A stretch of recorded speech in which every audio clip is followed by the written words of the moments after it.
我手頭1001部現貨啦，手快有，手慢冇。Java JL Leo 20寸碳纖摺疊單車，第一批旋風式售罄之後呢，第二批早前我哋有黑大理石色同埋暗影鈦灰顏色咧到貨噶，喺5月至6月嘅時候咧都交晒俾客人啦。訂咗其他顏色咧，請大家耐心等待，因為工廠係全球性嘅訂單咧，數量實在太多啦，暫時連國內都一車難求。有進一步嘅消息咧，我哋會即時通知各位嘅。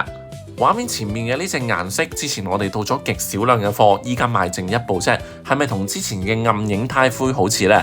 冇錯啦，佢個名叫做曜石灰黑。同暗影鈦灰做比較，車架嘅前方咧同樣都係採用鈦灰色，而車架嘅後半方咧係距離最大嘅分別。暗影鈦灰係用啞黑色，而呢一隻咧係用令黑色嘅設計嘅。記得之前咧有師兄特登將後半方嘅啞黑色咧拋光做呢種令黑色嘅效果嘅。其他配置冇太大改動，譬如大餅都係50呎啦，飛輪係11至40，最正係呢一樣啦。之前我收到咁多20寸 carbon 咧，都係用30高嘅一個 M 把，唯獨是係呢一隻顏色咧，用咗70高嘅 M 把。對於本身已經想改把嘅人嚟講咧，呢個慳咗一大筆錢啦。